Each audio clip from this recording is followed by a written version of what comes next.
which means that from now on we have attendees joining us. So we have already attendees arriving, so we can start joining. I will start recording.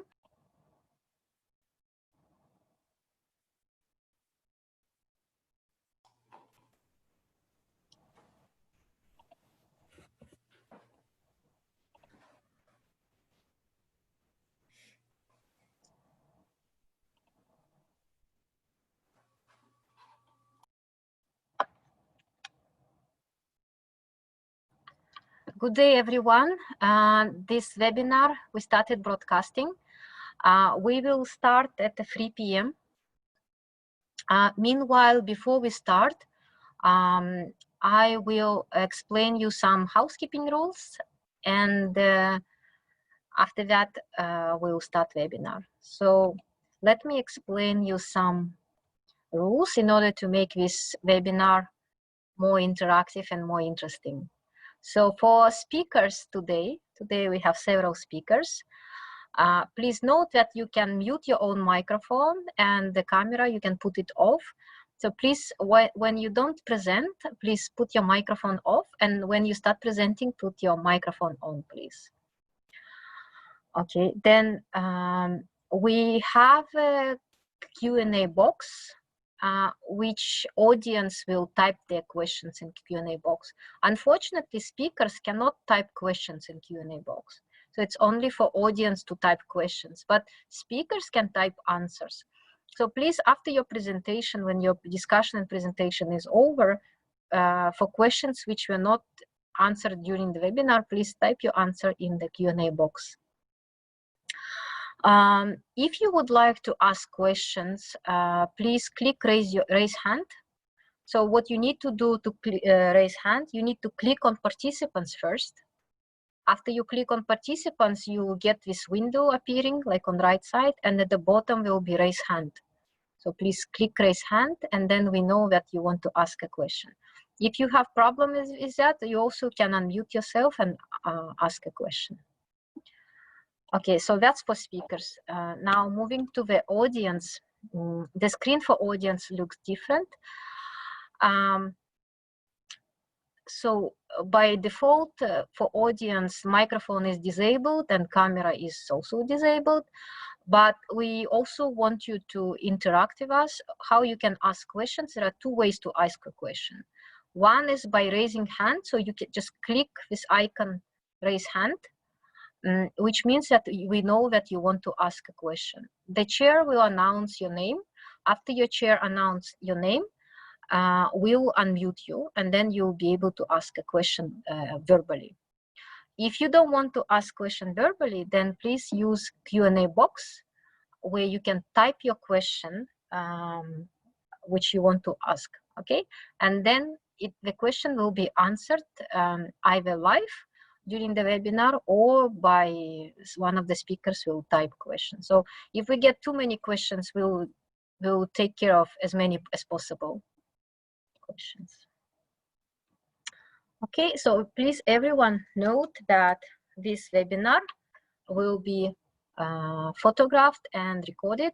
We might take screenshots, and please read this disclaimer carefully.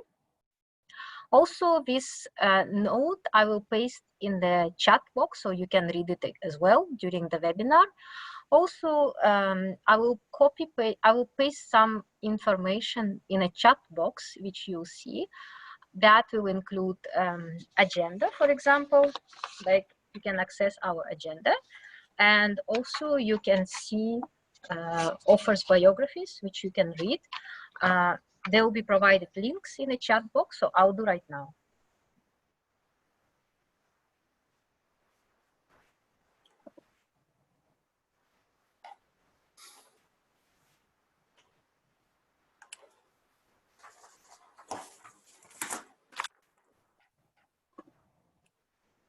Okay, I just sent in the chat box. You can see links to agenda, to biographies of speakers, and to presentations from day 1 and day 2.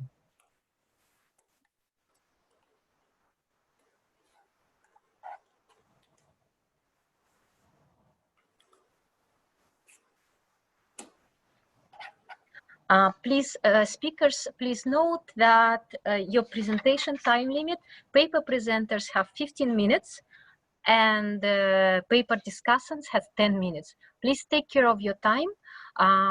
For the chair, I can chat you when 3 minutes left. So when 3 minutes left for presentation, I will chat you privately that 3 minutes left. Is it okay?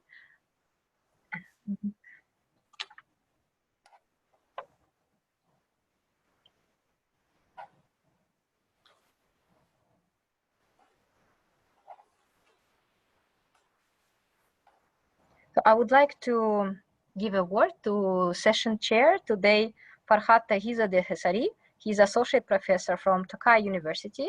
And the title of the session today, Financial Inclusion, Banking and Low Carbon Finance. Farhat, please welcome. Thank you very much, Dina. So good afternoon from Tokyo to everyone. So it's a pleasure to chair this session on the second day of this workshop. The session is on financial inclusion, banking, and low carbon finance. So as you know, Asian financial systems are dominating by banks, and bank loans are the major source of financing in Asia. So when we are talking about different sectors, including low carbon. So this means that the major source of financing is still banks, and the capital market and the stock market and bond markets are growing. However, when we are talking about the bank financing, there are several points that need to be considered, need to be paid attention. One of the most important thing is the maturity of the bank loans. So when we are talking about the low carbon finance and infrastructure financing as a whole, majority of the projects are long-term projects. However, banks' resources are mainly short-term to medium-term. So if we just allocate banks' resources to these projects, it would be maturity mismatch. So this is one of the points that need to be considered when we are talking about bank financing. So today in this session, we are going to discuss about role of bank financing in unlocking the private sector's investment and financing in low carbon projects. We will have 3 presentations by distinguished speakers. The first, I would like to invite the first presenter, Dr. Taiha Lee, who is the Director of Research at Fulbright University in Vietnam. So she will present a paper on does financial inclusion impact CO2 emissions, evidence from Asia. It would be 15 minutes for paper presentation and then 10 minutes for discussion. So Dr. Taiha, please. Okay, thank you, Dr. Dina and Dr. Farhat. Let me share my screen.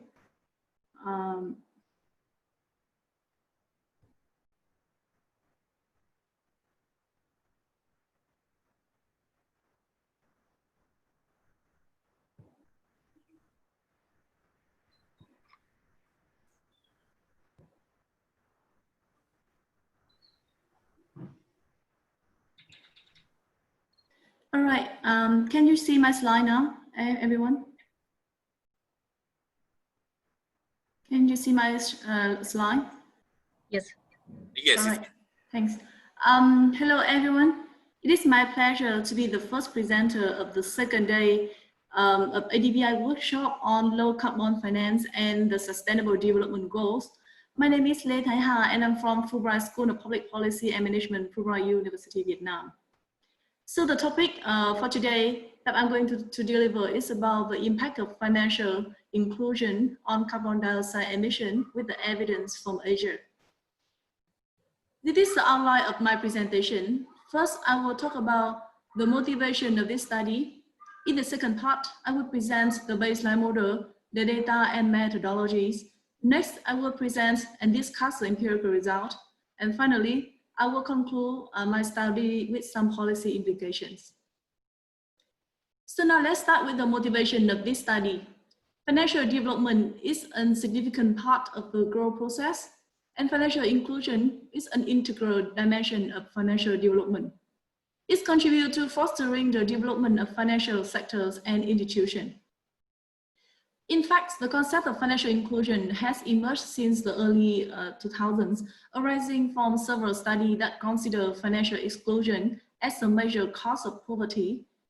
And according to the World Bank, a study in 2018, a report, the financial inclusion implies that all individuals and businesses have access to a range of financial products and services such as transaction, payments, saving, credit, insurance, in order to meet their needs in affordable, convenient, responsible, and sustainable manner. So this study examines the impact of financial inclusion on climate change, while the effects of financial development on carbon dioxide emission have been documented in several prior studies. For some countries like China, Malaysia, India, so on and so forth, the numbers of studies that considers the role of financial inclusion in combating climate change is very scarce, probably due to the unavailability of the data on financial inclusion index.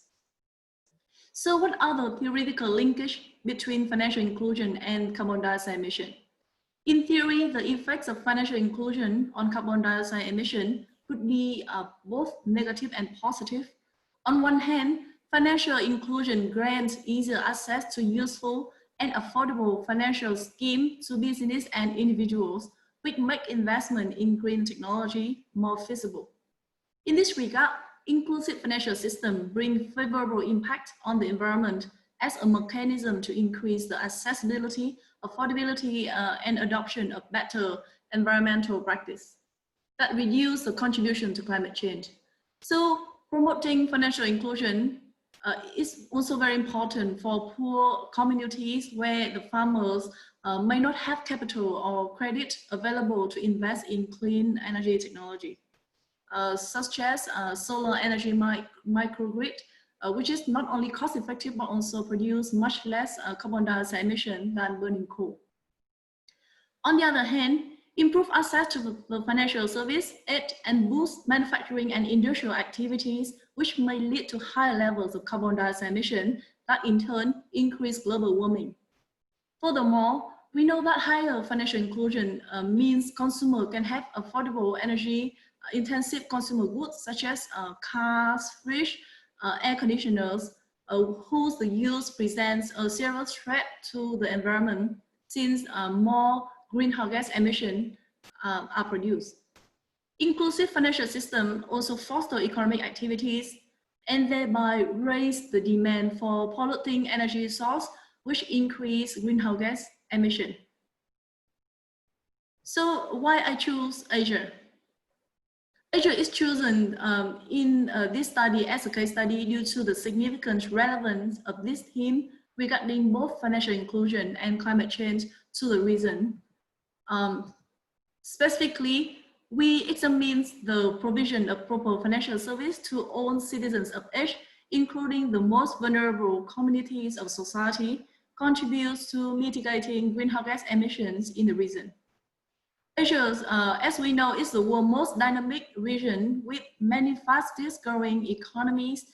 Despite achieving significant progress in financial inclusion, financial exclusion remains a very critical challenge to the region. Almost more than 1 billion people in the region have no access to formal financial service.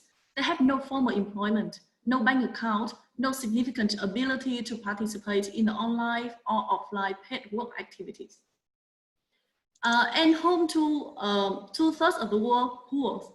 Asia is also considered one of the most vulnerable areas to the impact of climate change, according to a report in 2017 by the Asian Development Bank. Now, in this figure, it illustrates that Asia is the biggest carbon dioxide emitter of the world over the last decade, contributing to almost 1/3 of all global emission. Countries in Asia are put at high risk, and it would be Asia if the mitigation and adaptation effort were not carried out rigorously and quickly. So what are the baseline model of this study? This study examines the role of financial inclusion in reducing greenhouse gas emissions to prevent climate change in Asia.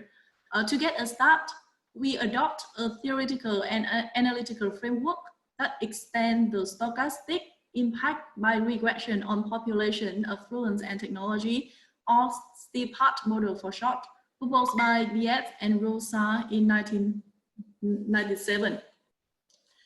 So you can see the model as in the equation 1 as follows.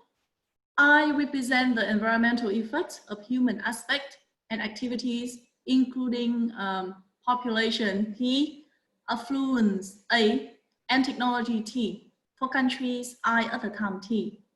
Alpha represent the country-specific effect. Beta 1, beta 2, and beta 3 are the elasticity of environmental effect with respect to P, A, and T, respectively. Now, the variables in model 1 will be converted into logarithm as in the equation 2. So we will extend the basic STPAT model into equation 2 by considering a number of additional control variables that might have effect on emission as suggested by the existing literature, such as urbanization, industrialization, trade openness, and foreign direct investment, FDI. In addition, based on the models in the equation 2, is an aggregate model. The study takes the per capita form by dividing both sides of the equation by the total population. Apart from the FDI, all the other variables are taken natural logarithm. So we have the baseline model for estimation as in the equation 3. Now in the equation 3, the dependent variables GHG is a greenhouse gas emission proxy by carbon dioxide emission. Why we choose that? Because without rapid reduction in carbon dioxide emission, climate change will increasingly cause irreversible, devastating effect on life on Earth. Now, the other, the independent variables in INC, ENE, FDI trade, and URB and IND refer to income, energy intensity, foreign direct investment, trade openness, urbanization, and industrialization, respectively. The data are taken from the World Development Indicators, as you can see in the table 1. So the table 1 describes the variables and the data source. Now, the most important regression is the financial inclusion. To construct this variable, we developed a composite financial inclusion index that considers 5 aspects of financial inclusion. The data is taken from the World Bank Global Financial Development Database, GFDD, and subject to the data availability of this of the 5 indicators, we have in total 31 countries for our study sample, which span from the period of 2004 to 2014. Table 1, as you can see, also indicates that the financial inclusion indicator have different unit and scales. And in addition, some variables have a high variance while some have a low one. It is thus necessary to change forms on these indicators to normalize variables before aggregating them into a composite index. Principal component analysis is then performed on those normalized variables. And for comparison and robustness check, finally, we will employ different methods of normalization. For instance, J-score, min-max, and soft-max techniques. And then we will construct 3 proxies for the financial inclusion variables accordingly. Now, prior to the estimation of the models, 2 different assumptions about the error process is assumed. That is the serial correlation and heteroscedasticity. We test these 2 assumptions using the Woodridge 2002 test and the modified world test by Greeny 2002. The results, as you can see, are presented in table 2, and they confirm the existence of serial correlation and heteroscedasticity at 1% level. Now, the results in table 3 indicates the presence of cross-sectional dependence under the fixed effect specification. As such, the study estimates the models using the robust standard errors proposed by Driscoll and Curry in 1998. for panel regression with cross-sectional dependence. And specifically, we adopt the XT-SCC program developed by Hockley 2007, which produced Driscoll and Cray 1998 standard errors for linear panel models, because they are not only heteroscedasticity consistent, but also robust to very general form of cross-sectional and temporal dependence. In addition, the program also worked well for both balanced and unbalanced panels, which is also the case of this study. And more importantly, it also can handle missing value. For comparison and completeness, we estimate Driscoll and Cray 1998 standard errors for coefficient by pool OLS weighted least square and fixed effect and generalized least square random effect regression. Now, in this table 4, you can see the estimation results by performing Hockley 2007 procedure. And the results show that apart from trade openness, increases in the remaining explanatory variable, such as income, energy consumption, urbanization, FDI, industrialization, and financial inclusion, all contribute to high level of carbon dioxide emission in Asia. The positive impact of income on emission imply that as the countries across Asia develop, the level of carbon dioxide emission will be worsened. And this finding is quite consistent with some several studies such as Lane 2018, where it's found that economic growth does not necessarily presume sustainable development, but aim to improve the environmental quality in the region. It also means that the use of eco-friendly technology is seemingly ignored in the growth process of many countries across Asia.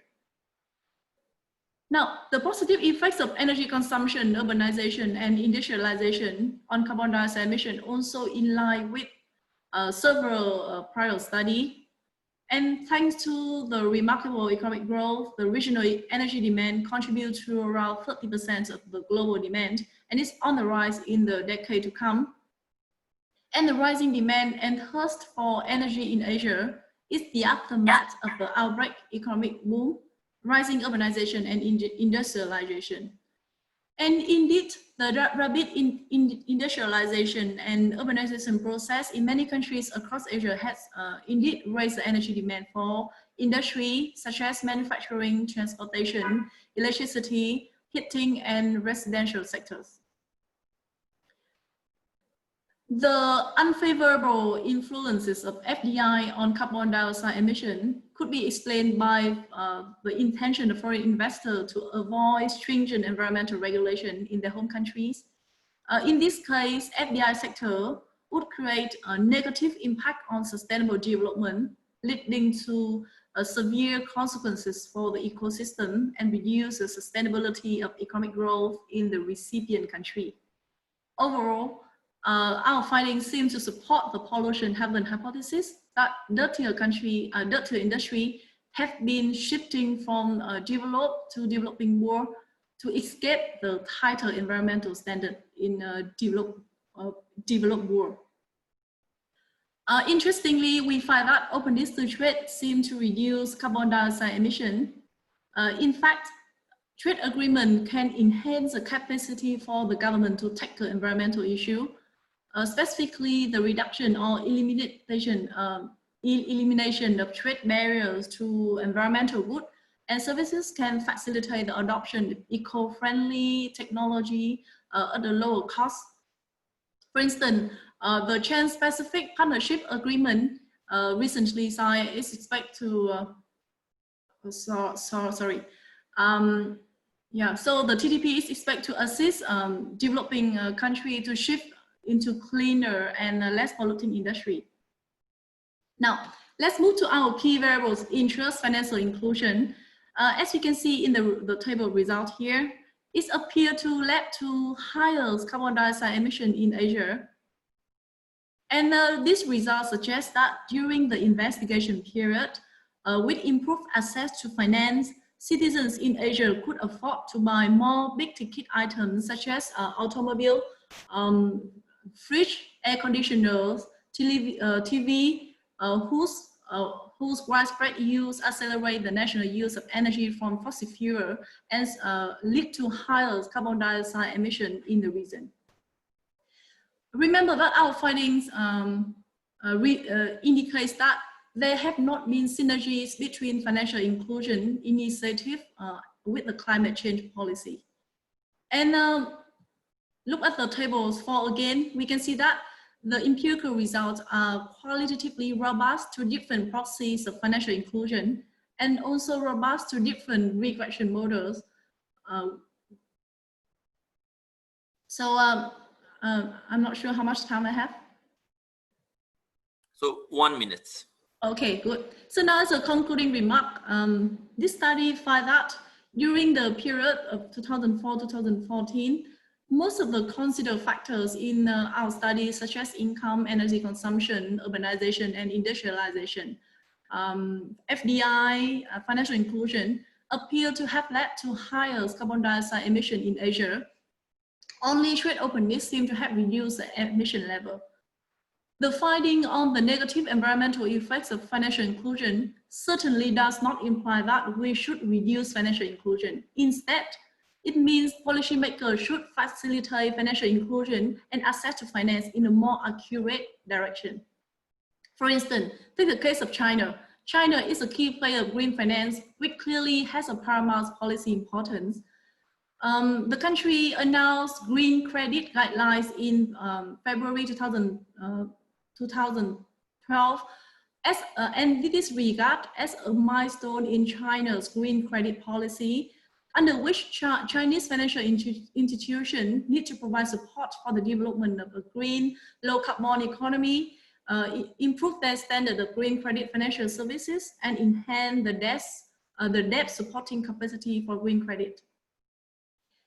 Also, the green credit guarantee scheme is expected to reduce the risk of green finance, and the effort need to be made across countries in the region in order to align financial inclusion initiative with the environmental policies. Take the case of Europe, which has been the most active promoter of international climate change cooperation. Now, despite substantial political conflict, European government introduced the European Emission Trading Scheme in 2005 and followed the ratification of Kyoto Protocol. Now, finally, policymakers need to expand access to and inclusiveness of climate finance in order to help disadvantaged and economically marginalized segment of the society cope with rising carbon dioxide emission.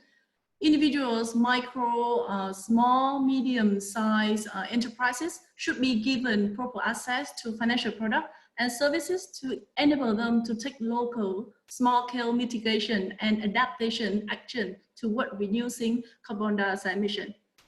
Thank you very much for your kind attention. Thank you very much, Dr.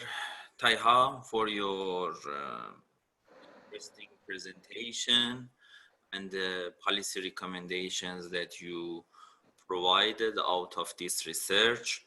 So next, I would like to invite the discussant of this paper, Professor Salahuddin from Linköping University of Sweden, for kindly discussing this paper within 10 minutes. Dr. Ghazi, please. Yeah.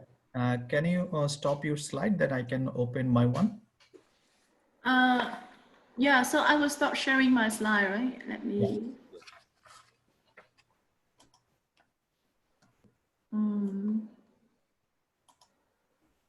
Yeah, I think the technician have helped. Is it fine, right, Dr. Fa? Yes, it is clear. Okay. If you full screen it, make it full screen, yeah, that would be better. Okay.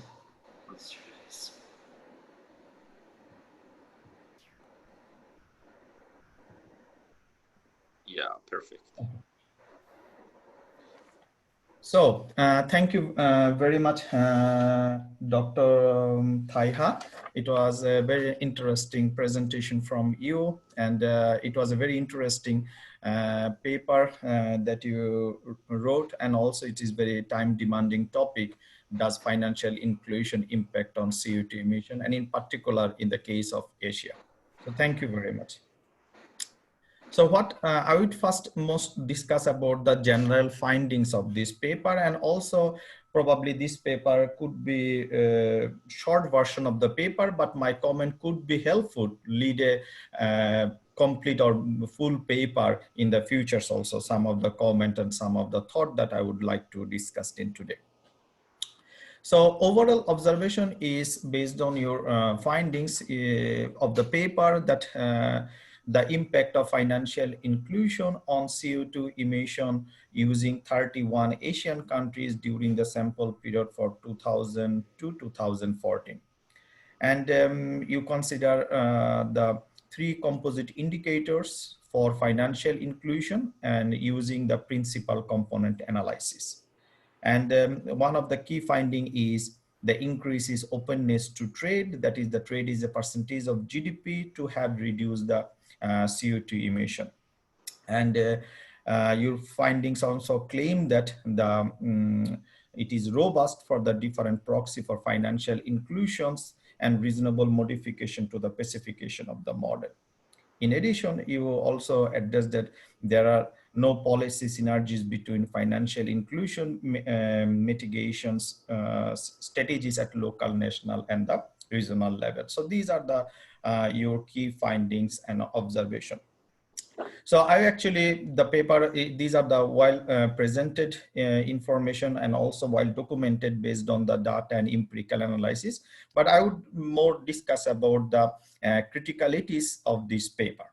So, and also I share about some of my personal thought that could you consider on it, or you can also respond on it later on. Although the theme of the proposed paper is very interesting, but I feel that you fail to build an interesting story surrounding topic. The first concern is like you consider to the 31 Asian countries. Is it considered based on the 31 Asian countries based on the financial development of these given countries, or is it the 31 Asian countries you consider based on the most climate affected Asian countries? Because if I look about if your sample size in these countries, if you can also include Singapore, Japan, South Korea, which is has the level of financial development is not the same level as it is in Bangladesh, Afghanistan, and some other countries. So I feel these are the information when you build a panel, like if the group of countries are not to be similar groups, either it is in the policy would becomes to the developing countries perspective, or the policy will be connected to the developed countries perspective, or the policy would be connected to the climate affected countries. So that makes some of the inconclusiveness in the policy implication in the general terms. And then also I'm very curious, like that why this study should we can make a general, because it's a very interesting study.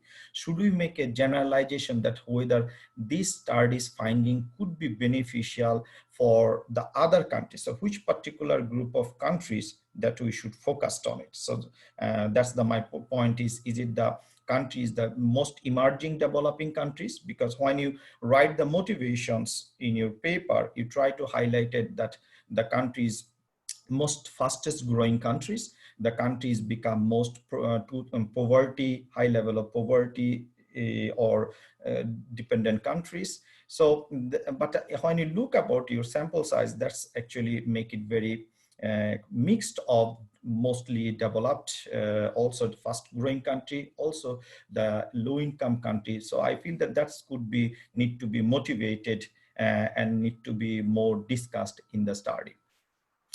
So that's give the challenging part, because when you're talking about the developing countries, so developing countries has a very different, because within the developing countries, we already know low income countries, middle income countries, and middle income countries groups. We also know lower middle income, middle income, upper middle income.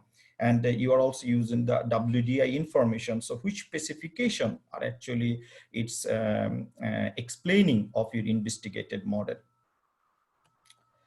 So regarding the data and methodology, I understand that you are using the annual data, but if you look about, because you consider if you in your model lots of financial sector variable, and these are the financial related variable, it is strongly driven based on the monthly and quarterly, so quarterly or data. Just is my personal curiosity that does it much inflation when you build with a model, that model has a low frequency, like which is the financial high frequency financial variable, and with the low frequency data. So does it create some problem between low frequency to the high frequency? In that case, maybe you're thinking about some of the alternative way to check the robustness, that does it has a significant impact on low frequency data with the high frequency data. So just as a simple thought. That another important things that that's my concern. Also, this comment could be also similar to the next comment, because the construction of the financial inclusion index. So if I look about the variable list of your financial inclusion index that you consider to like numbers of ATM, branches to the commercial bank, institutions of commercial bank, and deposit. So if I little bit critical of this point, don't you think so it is more related to the financial development index rather than to financial inclusion index? So if I say, like, I would like to build my, I agree this is the more financial development, but I would like to say financial inclusion, don't you think so? Recently, the mobile banking, numbers of mobile user for the banking facilities, numbers of mobile registered for the banking facilities also be very important in the banking sector. I know particularly case in Bangladesh, case in India, and some other developing country, their mobile banking are become more popular and more availability than to the more commercial or other types of banking facilities. So it's my just one, I understand one possible challenges could be that you have the sample size, maybe the numbers of years of the sample data, but you can think about these issues, the mobile or the internet connectivities. So this should be some of the extension of the financial inclusion index. So that's could be one of the important things that I like to mention it. You already mentioned it during of your presentation, the 1 minute left. Okay, so during your presentation, you already discussed the normalization process. Maybe you need to add more footnotes, a little bit details in your normalization process of the data. And the last point is, I would just like to add it that you also can write it. There is a many way the financial inclusion index are constructed. So you can also write some of the discussion between the positive and negative way that different measures are there in financial inclusion index. So why your measures are providing the best possible response of the financial inclusion index. Thank you very much for her. And thank you very much, the presenter. Thank you very much, Dr. Ghazi, for discussing this paper and providing precious comments. So we will have about 8 minutes time for Q&A. So should I answer the question, the comment from Dr. Ghazi now, or I wait until receiving further comment from the audience? Maybe better we first collect the questions and comment, okay, and then you answer. Because I think that if I answer some of the question from Dr. Ghazi, it may help the audience to answer some question before asking me. Or you can, okay, if briefly you can answer, please. Yeah, so first of all, thanks very much, Dr. Ghazi, for your very detailed feedback and comment on my paper. I have to admit that, you know, all of the questions that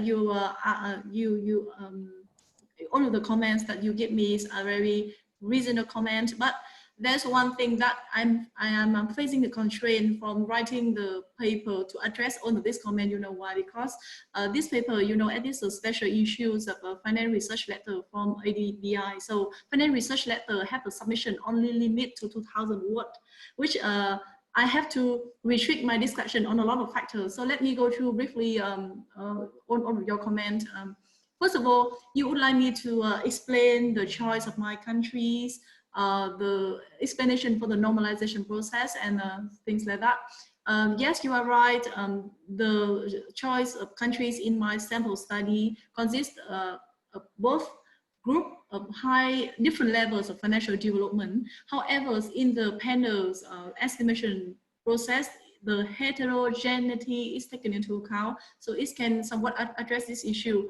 The second thing is, you asked me, yeah, so I want to say that on the explanation on normalization process, on the explanation on the number of missing values for each variable, I wish I could do that, and I can do that when if I have the extended length for the manuscript. By the way, the manuscript is already published in Finance Research Letter, so yeah, I will take that comments for my further study. One more thing is that you asked about what is the theoretical background for choosing the indicators to compose the composite indicators of financial inclusion.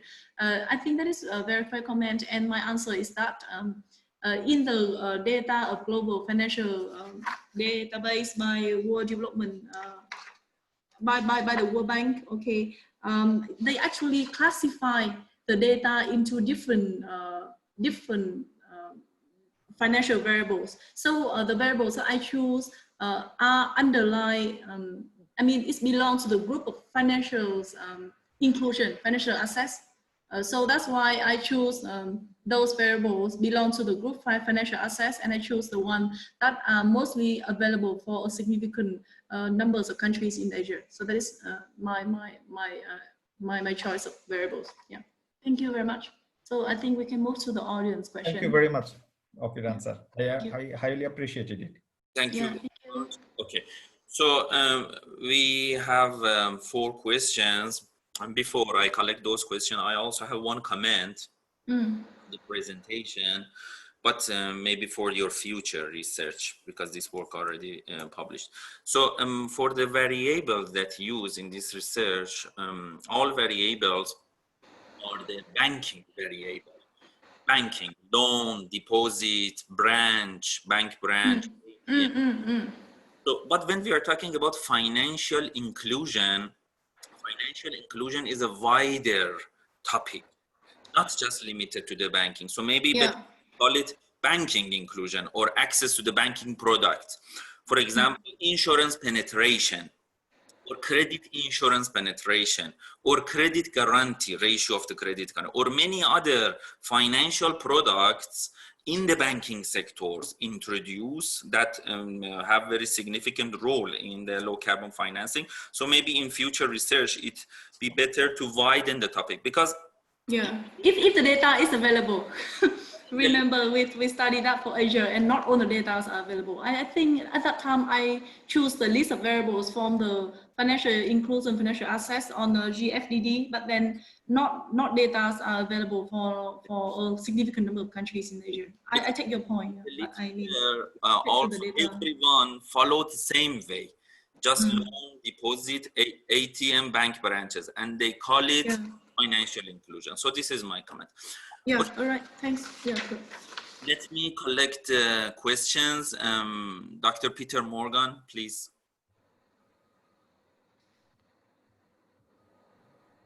Yes, thanks very much for a very interesting and ambitious paper. I would echo some of the other comments about the definition of financial inclusion. I would also agree with the discussant that it seems to be that you have more of a measure of financial development. You know, particularly when you look at the ratio of loans and deposits to GDP, this doesn't necessarily tell you a lot about financial inclusion. I mean, the single key indicator that people look at for financial inclusion is the % of adults with a deposit at a formal financial institution.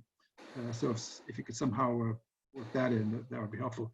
The other comment I had was about your dependent variable, which I think, although I'd like to confirm that, is just the absolute level of the CO2 emissions. And I'm just wondering whether it might be more appropriate to kind of normalize it by per capita GDP or population or something like that. Because I'm concerned that somehow China in particular has very, very high emissions, probably by far the highest emissions of any country in your sample, and also a very high financial development in terms of ratio of loans and deposits to GDP. So I'm a bit concerned that maybe China may be having an outside effect on the results.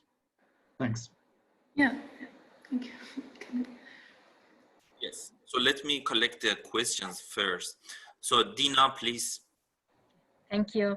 Thank you very much for your presentation. I have a question regarding policy implications. So for me, I don't understand the magnitude of financial inclusion impact on CO2 emissions. So I see the coefficient, right? If X increases by 1, then CO2 emissions by this one. But if you could tell, for example, on average, financial inclusion increases by this much, then that would cause this much CO2 emission. So then we can understand what's the magnitude. Because policymakers, they will treat problems, they want to see like the greatest impact problems. And if usually the increase is small, then nothing, they might not prefer. But if you can show that the magnitude is large, then it will be more convincing. Thank you very much, Dina. Next, Ranjita. Thank you. Thank you, Taiha, for your presentation. My question is regarding your model. So what I understood that you took some indicators of financial inclusion and you aggregated it using principal component analysis and used it as your explanatory variable. So my question is, what is the advantage of taking it as an index rather than taking it individually? Yeah, thank you. Okay, thank you very much. The last question from the panelists, Dr. Paramati, please. Yeah, hi. Hi, Tai. Thank you for your presentation. It's quite interesting. I have two questions. One is, you have included India and China, and both of these countries account nearly 30% of the global emissions. So my suggestion is that you exclude China and India from your sample and redo the analysis to see what results you get, whether results are going to be consistent or differ, because these two countries are the major ones which contribute for global emissions, nearly 30% or even over 30%. And the second question is, you mentioned that the pollution intensive farms are moving from developed countries to developing countries. Asia is mostly consists of developing countries. But actually, if you look at the results, your results are coming out to be negative on the carbon emissions, particularly trade indicator. So there is something wrong. So maybe you can just cross check, because that's not coming out truth. Because if pollution intensive farms are moving from developed countries to developing countries like India or China, so usually trade should have a more positive impact on the carbon emissions, not negative impact. But in your results, you showed that trade is actually having a negative impact. So these are my two comments. Okay, thank you very much. So we also have one question from the attendees, but it's not available. He left. No, you can just speak. Okay, Mr. Mark Baker, can you hear me? If you can hear me, please ask your question.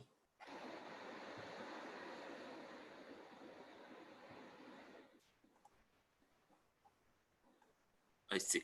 If not, so maybe better to type the question, then the presenter will finally answer later. So Taiha, if briefly you want to answer, because we ran out of time.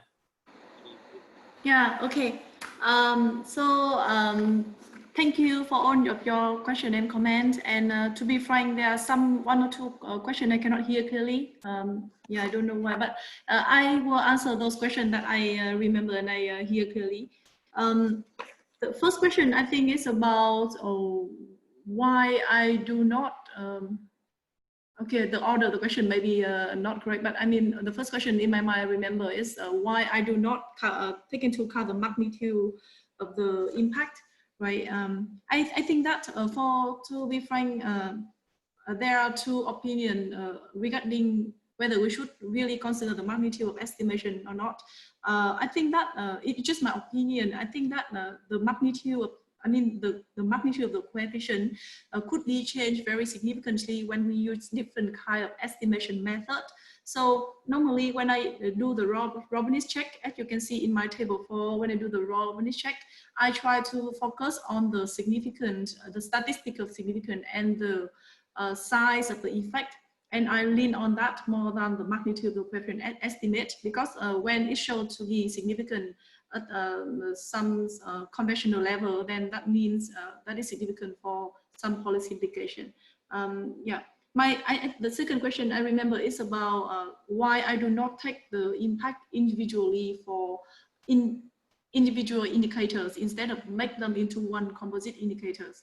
I think that the trend of building a composite indicators for analysis is quite a common trend when we want to study variables that may have multi-dimensional implication, right? Because financial inclusion can mean more than one thing.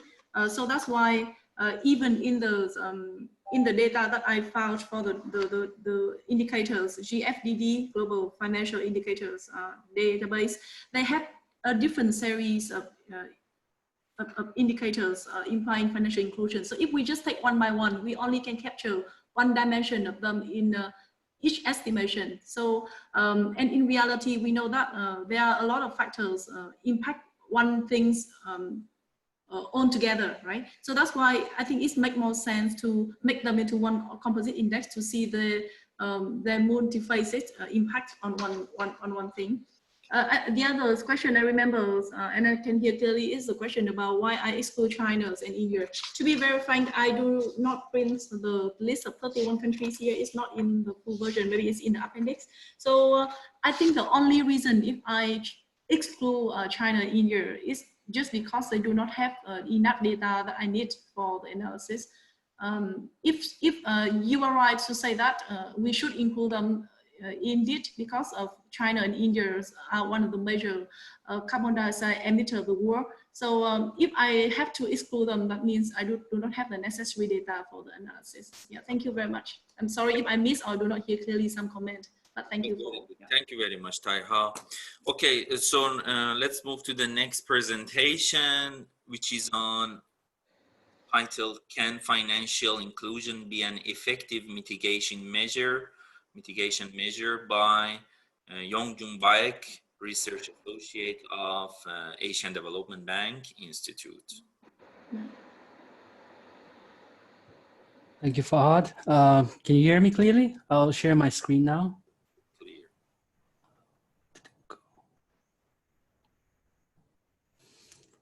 Okay, hope you can see my screen. Yes. Okay, great.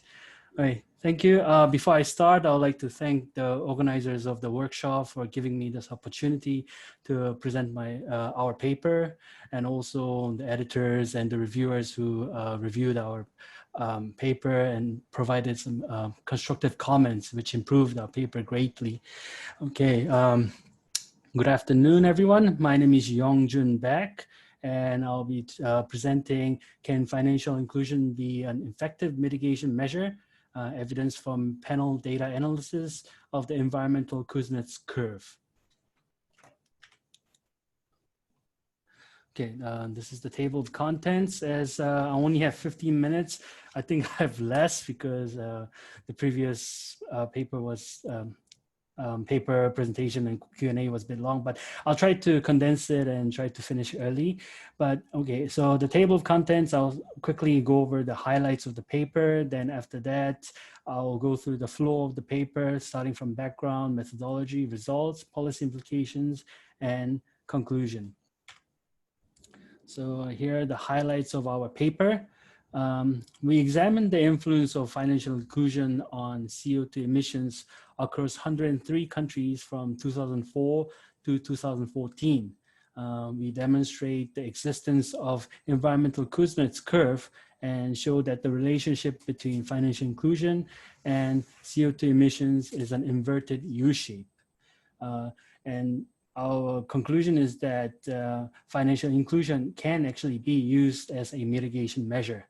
And we would like to stress this point that policymakers should consider the synergy effect of financial inclusion in designing development and climate change policies. When we refer to climate change policies, we are referring to both adaptation measures and mitigation measures. So this is the background of our study.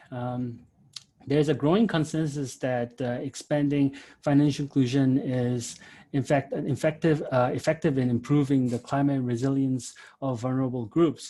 For example, financial inclusion can elevate the credit constraints of households and improve their financial stability.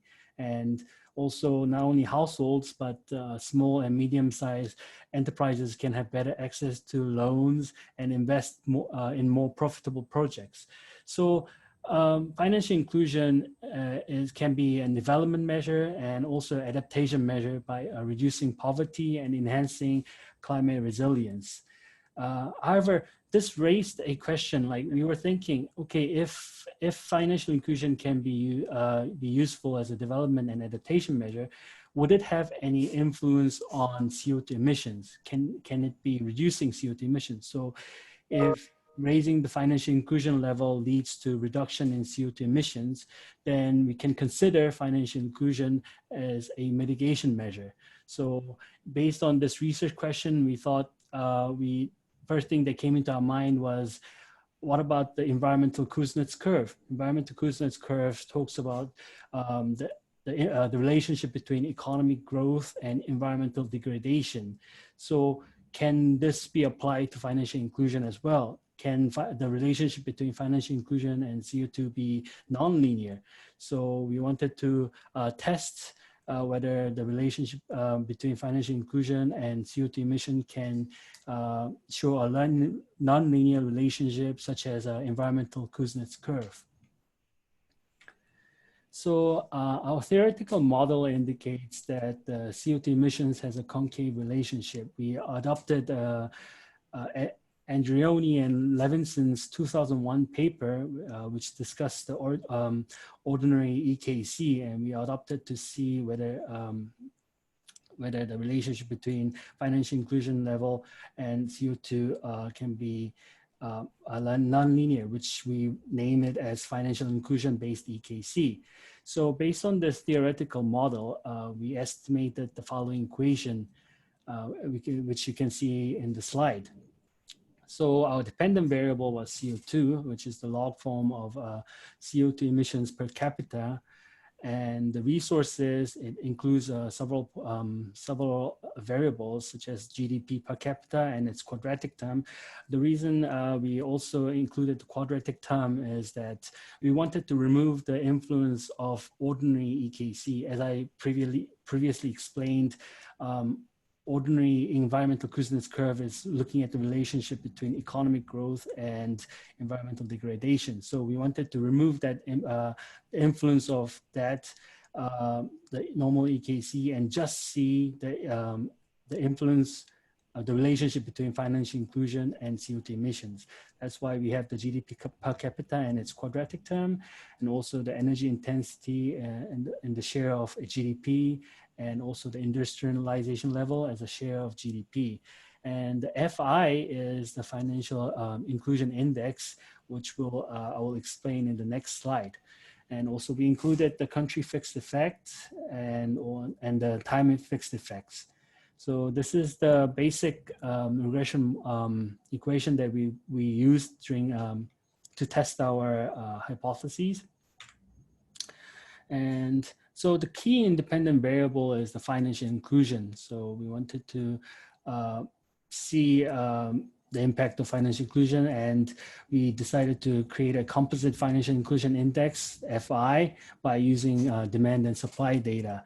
So we had 4 different indicators that we used: number of ATMs per 100,000 adults, number of commercial bank branches per 100,000 adults, outstanding deposits from commercial banks, outstanding loans from commercial banks. However, because these indicators have different units, different scales and variations, so we had to normalize it, and we used two different normalization methods, Z-score and min-max approaches. And using after normalization, we conducted the principal component analysis to create the financial inclusion index. So here's the main results and the robustness tests of our paper. We did many different tests, robustness tests to account for different biases, but considering the length of the presentation, we thought it's best to just show the main results. So if you need to know about the other different robustness tests, we could show you in our paper. It's all in the paper. And for this presentation, basically what we did was first we did the pooled OLS, the basic regression, and fixed effects. So for model 1 to 4, what we did is we didn't include the GDP, the quadratic form of GDP, and we just ran a simple regression. And as you can see, the result shows that financial inclusion has a inverted U-shape or concave relationship with CO2 emissions. And as I previously explained in our previous slides, after that, we included the GDP, quadratic term of GDP to account for the influence of normal EKC. So by accounting for GDP and GDP squared, we remove the effect of ordinary EKC, and we could solely see the relationship between financial inclusion index and CO2 emissions. So that's shown in model 5 to 8. And as you can see, the results are quite robust, showing similar results, same signs. And also we did the system GMM to account for indigeneity, and that also shows similar results. And all the other robustness tests that we did all showed similar results, showing that our results are quite robust, and we are quite confident in the results that we are showing here. So the policy implications of our paper is that, first of all, we would like to emphasize that there are two stages of financial inclusions. So when we talk about development and climate change, the synergy effect of development and climate change policy measures, what we are referring to is that there could be two stages of financial inclusion. So since it's an inverted U-shape, after considering the middle point, the turning point, the first half could be the early stage, and after the turning point, it could be the second half could be considered as a later stage. So in the early stage, the credit markets will develop as the focus is on improving the financial access and providing basic financial services. So we can think of it as starting from scratch. There's the financial inclusion of financial services is at the bare minimum. So we're starting from scratch. So there's no financial infrastructure in the country. Then the first thing that will develop is most likely to be the credit markets. So vulnerable people do not have access to the financial services, will try to gain financial accesses, and by developing the credit markets, the basic financial, the goal, the aim is to provide basic financial services. And this we consider to be an adaptation measure, because these people really have no to very minimum access to financial services. Just by getting them access to these services can help them improve their living standards, and by doing so, they can improve their climate resilience. So from the first half, the early stage, we would consider it the adaptation measure stage. And the later stage, after the credit market has developed to a certain point, stock markets will develop. And here, because stock markets have developed, companies will diversify their financing methods by selling their stocks, and will have investors investing in these companies.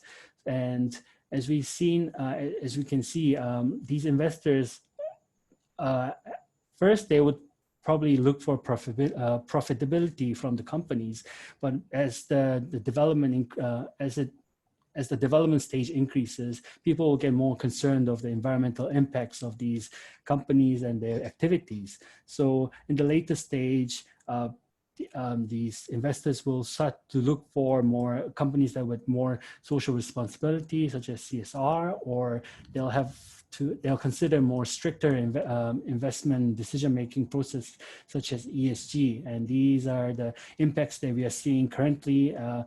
More and more investors are looking for more greener projects, companies that do more ESG, which incorporates ESG in their decision-making process. And so in the later stage, we think, based on our results, that the CO2 emissions will actually reduce. So this can be considered as the mitigation stage or mitigation measures. And development measure is just the general development of the financial inclusion and the financial market. So we can see three aspects of financial inclusion, or the impact of financial inclusion, by looking at the EKC. Then the second policy implication is that financial inclusion is a prerequisite for attracting private investment to low carbon projects. So what we mean by this is that before we look into more advanced form of green projects or green financing, the basic, it's important to improve the financial inclusion. It's important to first establish the financial infrastructure. So what we would like to say is that before we discuss more advanced form of green financing or green projects, the government should actually focus on improving the financial inclusion levels by setting up regulatory and legal frameworks to ensure transparent and reliable finance systems. And also, not only that, they should improve the financial literacies of the consumers and make sure they can make use of these financial services. So in our conclusion, as I shown you in the highlights, we demonstrate the existence of EKC and shown you that the relationship between financial inclusion and CO2 emissions is an inverted U shape. And financial inclusion can be used as a mitigation measures. And because it's a mitigation measures, policymakers should consider synergy effect of financial inclusion in designing, development, and climate change policies. And I'd like to conclude the presentation by saying that if there's enough time is given, like the financial systems will eventually develop, and the financial inclusion levels will increase. Not only financial inclusion, but the economic growth and development in general the developing countries will eventually catch up and they'll develop. However, because this is a climate change is an urgent issue, we don't have much time until we can deal with the climate change issues. So what we would like to suggest is that developing countries should share their know-hows and knowledge and help the developing countries to boost or to increase the speed of their development. And this highlights the importance of international cooperation in achieving both development and climate change goals. And I think my time is up. Yes. Thank you very much for listening to the presentation. Thank you very much, Young-Jun, for your interesting and informative presentation. So next, I would like to invite Professor Ghazi Salahuddin of Linköping University for discussing this paper.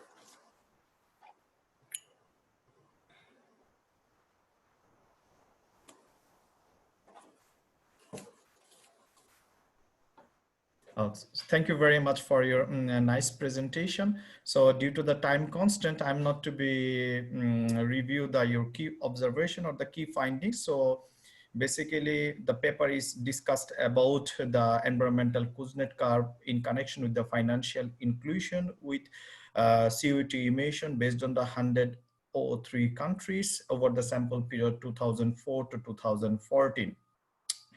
And also you can observe it, financial inclusion and CO2 emission is an inverted U-shaped, and also we get some policy findings. So based on the time constraints, I mostly discussed about the critical concern about the papers.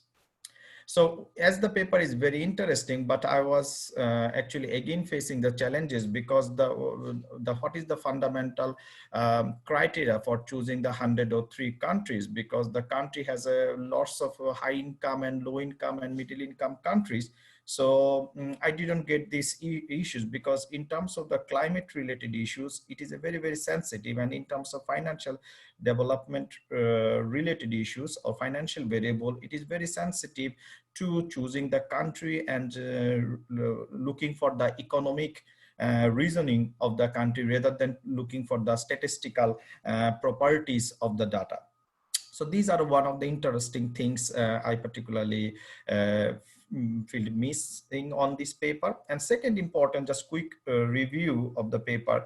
According to your principal component analysis, that's ATM has a significant proportions of your PCA. So, but still another important, just my concern, the number of ATM in the developed countries nowadays significantly reduced over time as the concept of paper money is fading. So how exactly would you accommodate and adjust their model in these settings?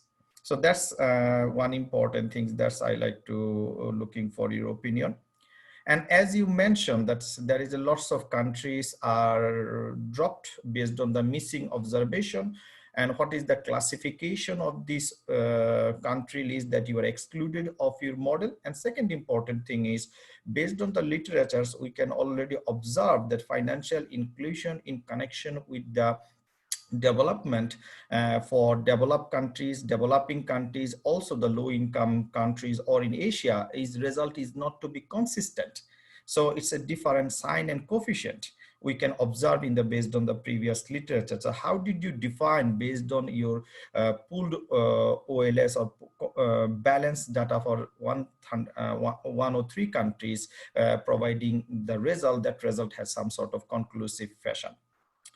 So this is the issues. And second important also things that I would also like to looking for the policy you provided based on the macro data is more microeconomic foundation, macroeconomic policy. But I would like to say, because if you like to deals with some policy implication, I think this study could be interesting to looking for at the farm level data for the developing countries or individual company level data. The company can produce the level of emission, and then related to the financial inclusion related information that could be more connected to the ESG or climate related policy implication. I think which is I observe it is not much connected.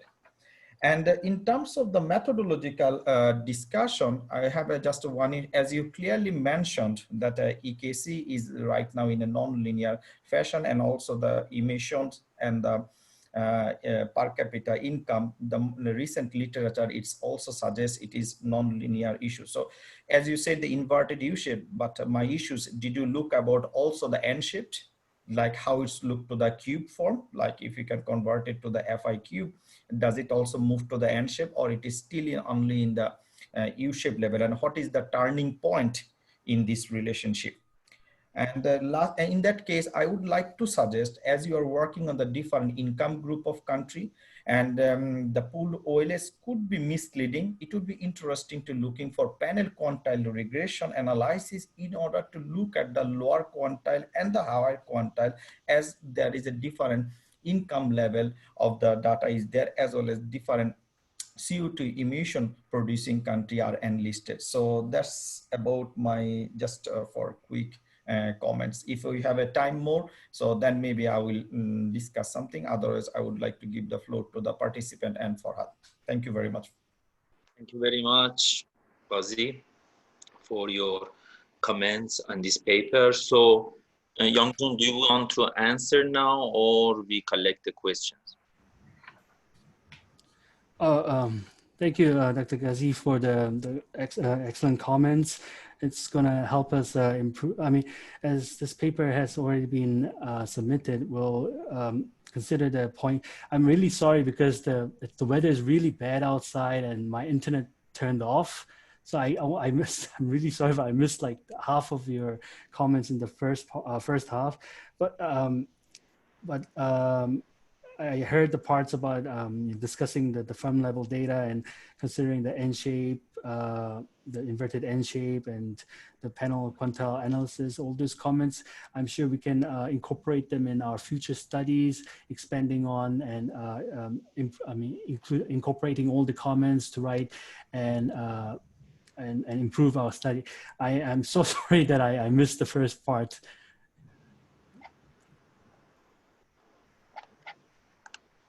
Okay, so no problem. So let's collect the questions first.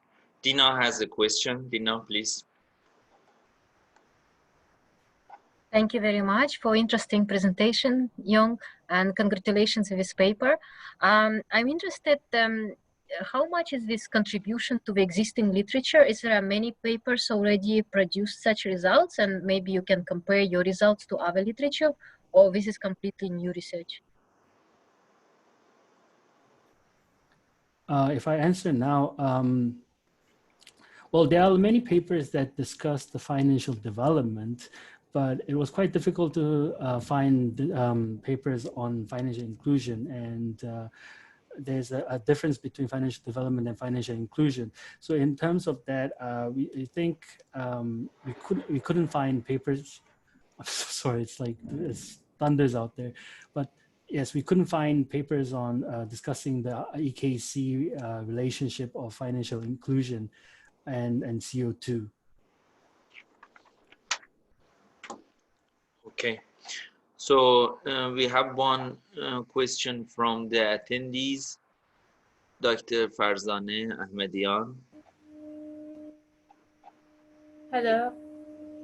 Hello. Thank you very much for your interesting presentation. I have a question about your financial inclusion index. Why you don't use financial development index instead of financial inclusion, as there seem to be a significant theoretical background about the transmission channel from financial development to CO2 releasing, for example, financial access, such as microfinance and other indices. What is your opinion about this? Well, thank you for your question. I think it's sort of like related to Dina's first question, is that what we tried to do was we tried to find contribution of the paper, and we tried to differentiate our paper from the previous literatures and find the gap in the literature that we could fill. And then we were discussing this, and as I previously answered to Dina, is that we try to differentiate between financial development and financial inclusion. And it was quite difficult we could find literatures on financial development and a lot of literature on financial development, but very limited literature existed on financial inclusion. So what we tried to do was try to find that gap and find the contribution of the paper. That's why that is our goal, trying to differentiate from previous literatures. Thank you very much. Thank you very much. So if there is no more question, we can move to the next presentation. So I would like to thank Youngjun and Ghazi for their contribution. Thank you. Okay, next paper is by Dr. Sudharashan Paramati of Dundee University, UK. It is on the role of financial deepening and green tech on carbon emission. Sudhu, please. Yeah, just.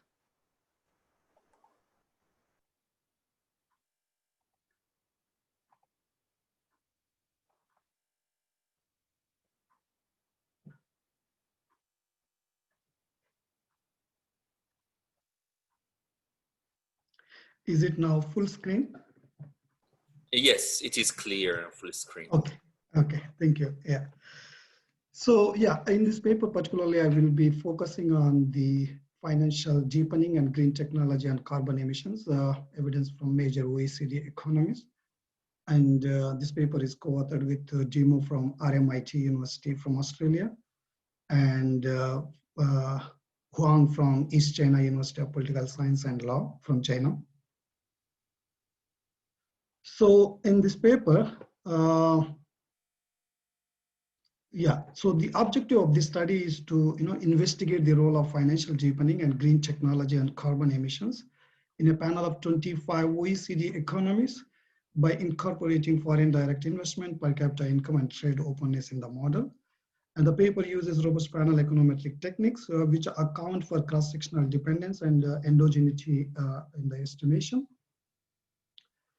So the significance of the issue is that in recent time, the issue of carbon dioxide emissions has attracted the considerable attention among the policymakers, environmental scientists, national and international organizations.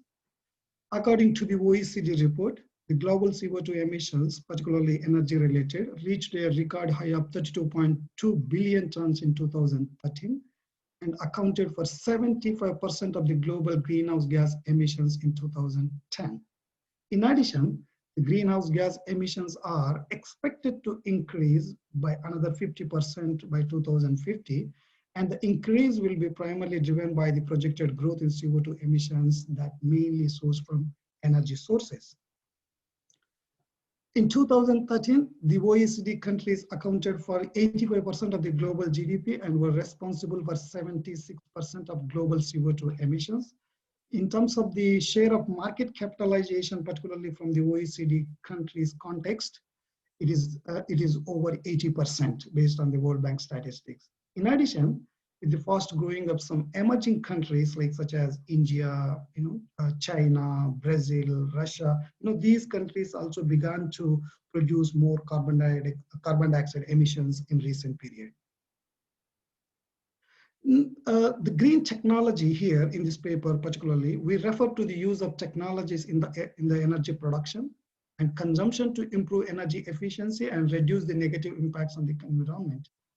A report from International Energy Agency documents that world energy systems need to be transformed to a sustainable and clean one, as technology innovations are becoming increasingly critical in reducing carbon emissions and transiting it to more sustainable and greener economy. There are a number of emerging papers argue the importance of improving the role of innovations in this transition, and they claim that the development of green technology is distinct from countries to countries. As a result, it is important to examine the influence of green technology based on specific social or economic circumstances. Research gap or motivation.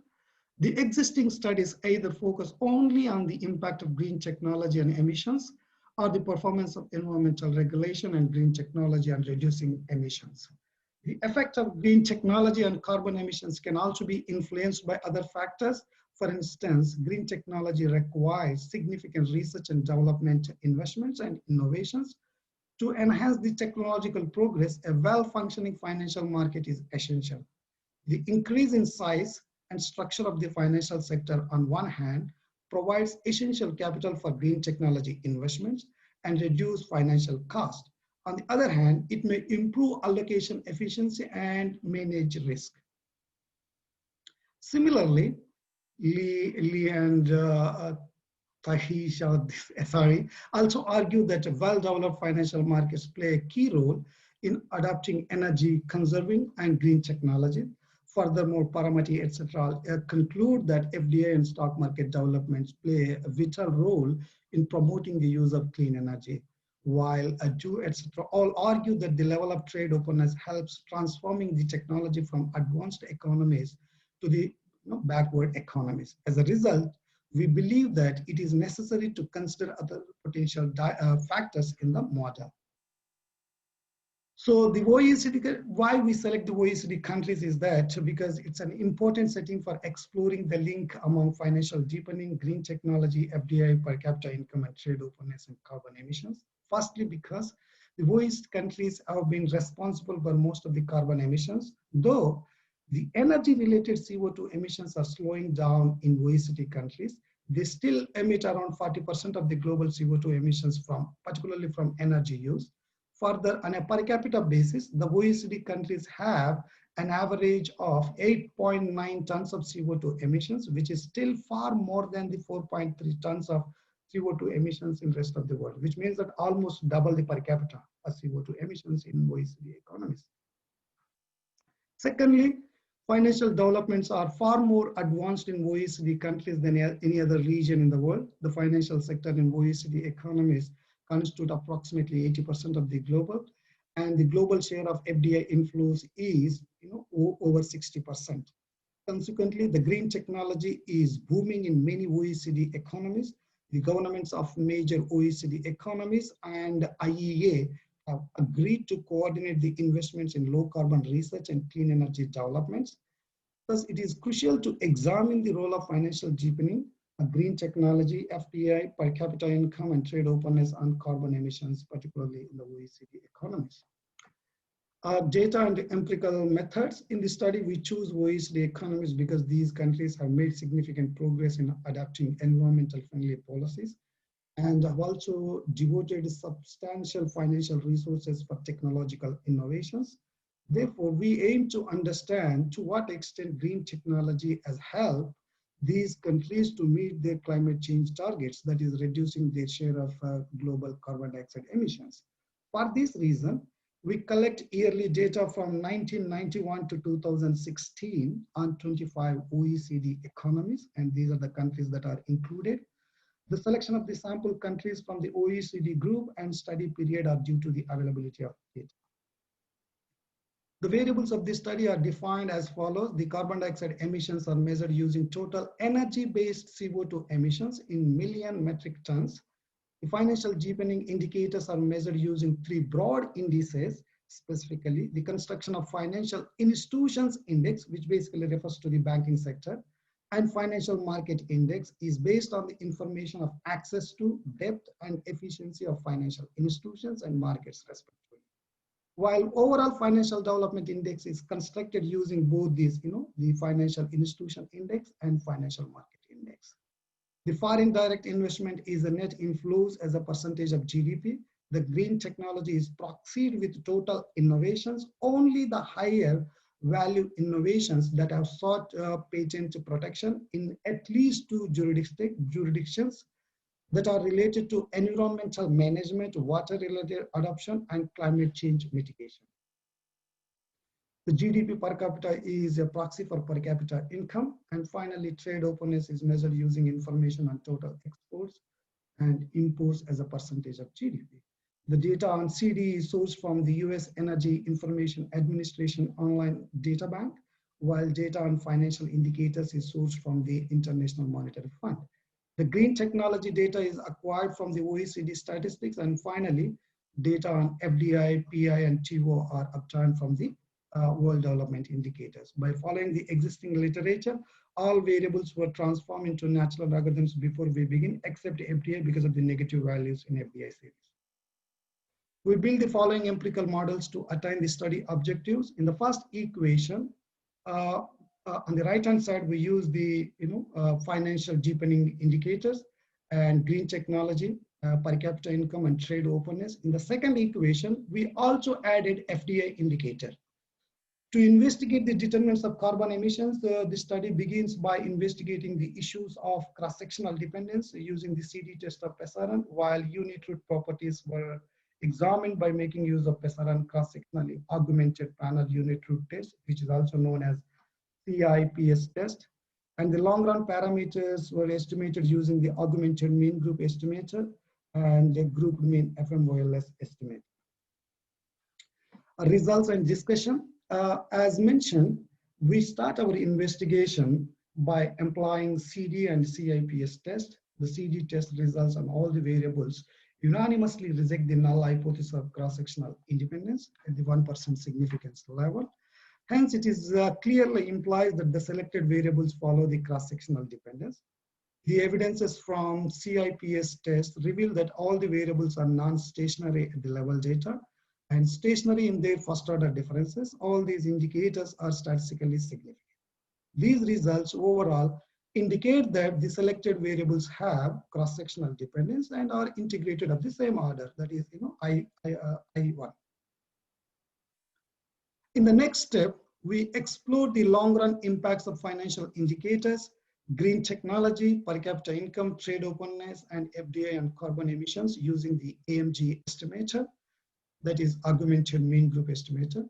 The estimates show that an increase in green technology reduces carbon emissions. The nature of impact from green technology and carbon emissions remains same across three models. Here, remember here, when I say three models, in one model, we include the banking indicators. In another model, we use the stock market indicator.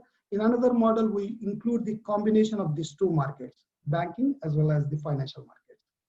So across these three models, the green technology have a similar impact on carbon emissions, that is, reducing impact. But however, statistically significant only in one model where overall financial development is considered. The impact from financial indicators and trade openness seems to have insignificant role in carbon emissions. However, an increase in per capita income further rises carbon emissions in these economies. We further estimate these models by incorporating FDI. The results suggest that an increase in FDI net inflow seems to have an adverse impact on carbon emissions, but again, its coefficients are not statistically significant. Likewise, the nature of impact from other variables in the model seems to be consistent with the previous estimates. The above results indicate that the green technology, FDI, and trade openness have an adverse impact on carbon emissions, but statistically insignificant in most cases. This might be due to the presence of endogeneity in the model, due to their macro nature. The variables are macro in nature. Hence, to address the issue of endogeneity and serial correlation, as documented by earlier studies, Sadowski 2009, we employ group mean FMOLS estimator. The results clearly demonstrate that the green technology is an important factor that helps these OECD economies to mitigate the growth of carbon emissions. The impact of green technology on carbon emissions across the three models varies from -0.046 to -0.052. Specifically, an increase of 1 unit of green technology leads to a reduction of carbon emissions by beta units, that is, 0.046 to 0.052.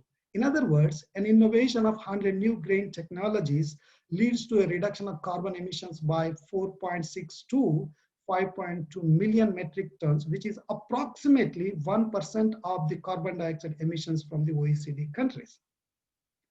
These evidences further advise that increasing access to the green technology by the firms and individuals can further assist these economies to reduce their share of carbon emissions in the global context. The results also reveal that increasing role of financial institutions and markets have a considerable positive impact on carbon emissions.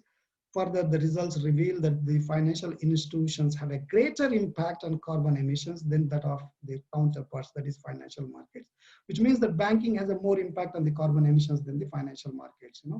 The OECD economies have a major and significant stock markets, but their impact on carbon emissions is less than their counterparts. It might be due to the fact that the listed firms in the stock markets might be engaging in more environmental friendly activities due to the strict regulations on carbon emissions cap and environmental laws that exist across the OECD economies. It is also found that the growing per capita income rises carbon emissions. This evidence again confirms that as income grows, individuals tend to buy more energy intensive products and thus contribute for more carbon emissions. Finally, we again estimate these models by adding FDI. The results demonstrate that more FDI net inflows into the OECD economies lead to further reduction in their carbon emissions. It therefore suggests that FDI has an important role in mitigating the growth of carbon emissions.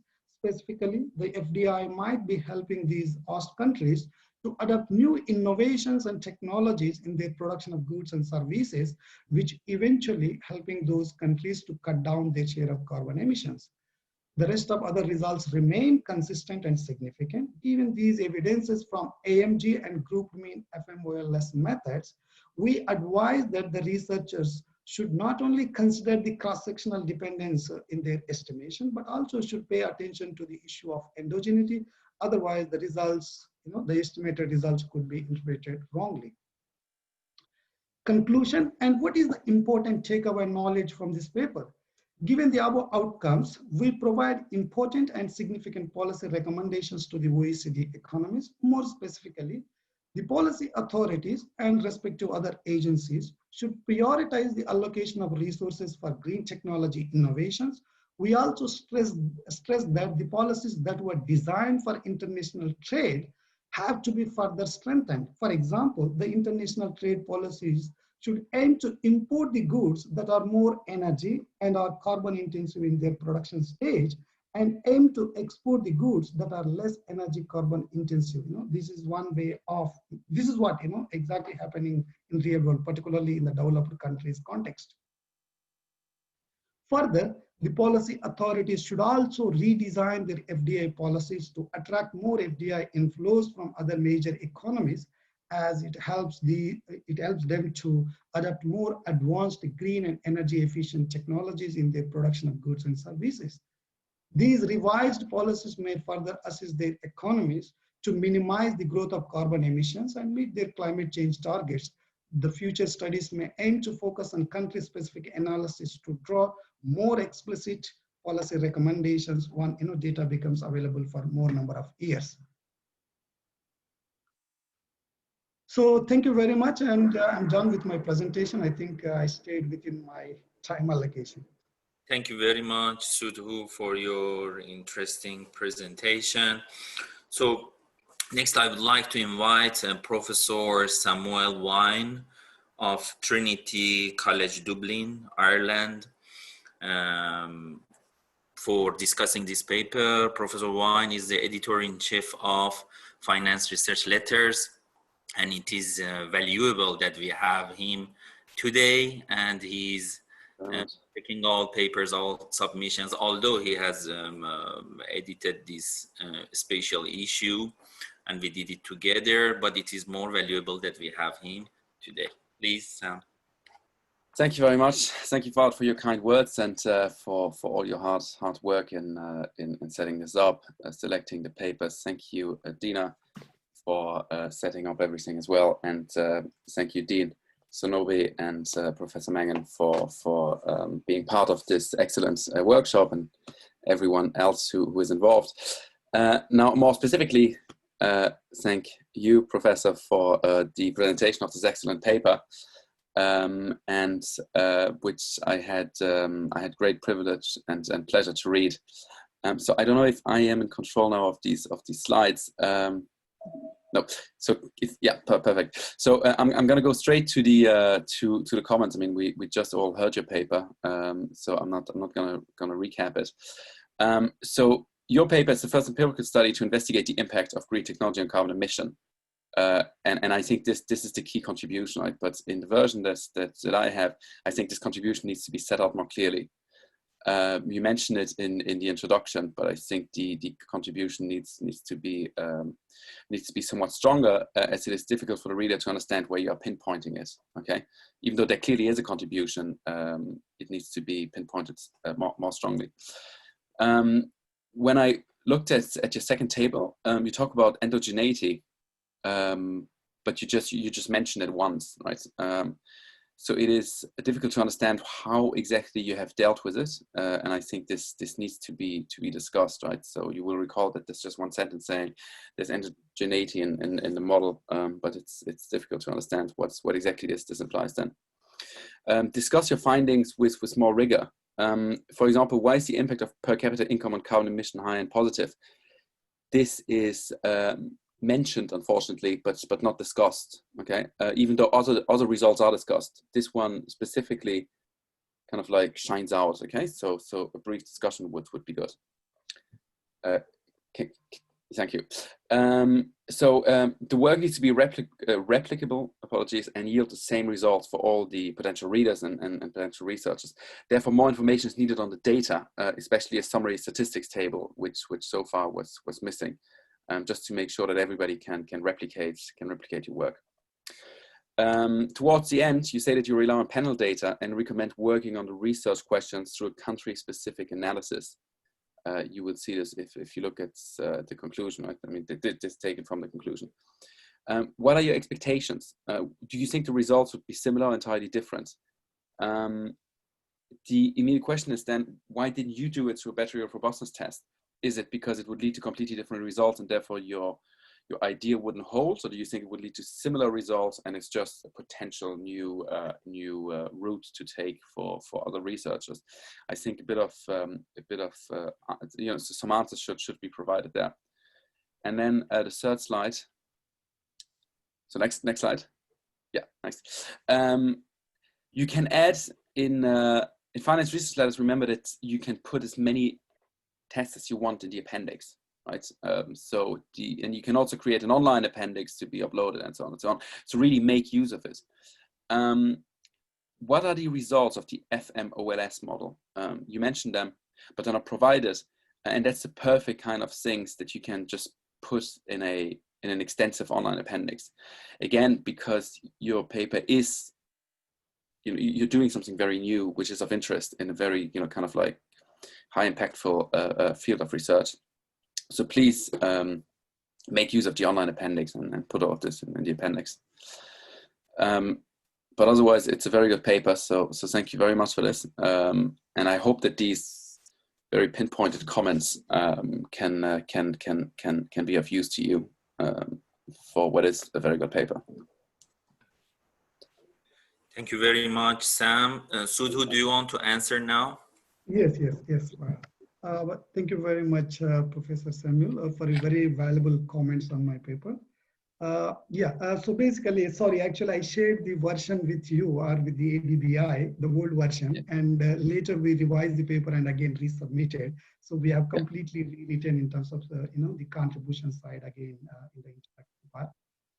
And in regards to the endogeneity issue, I think as we know that there is a limitation in terms of words for FRL, 2,500 words. So I have to cut down those things. So I assume that, you know, people are already aware of it, but actually the group mean approach within the FMOLS, it uses the non-parametric approach or non-parametric framework to correct the endogeneity and serial correlation issues. Okay, so actually, yeah, definitely I will mention somewhere in the appendix or somewhere in the footnote.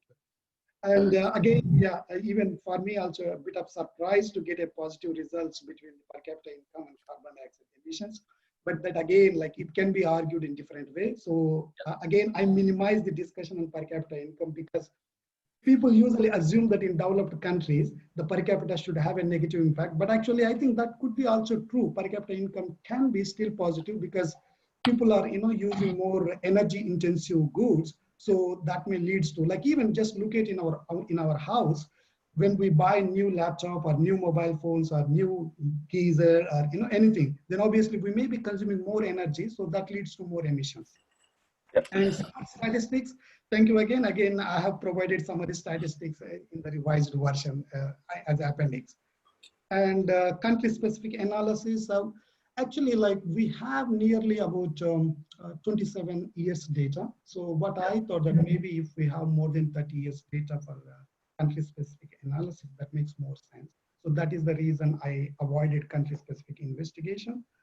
And robustness checks. So basically, again, in terms of the word limit, what I have done is that I've done the 2 alternative tests and 3 alternative indicators for the financial deepening, particularly banking sector, stock markets, and the overall.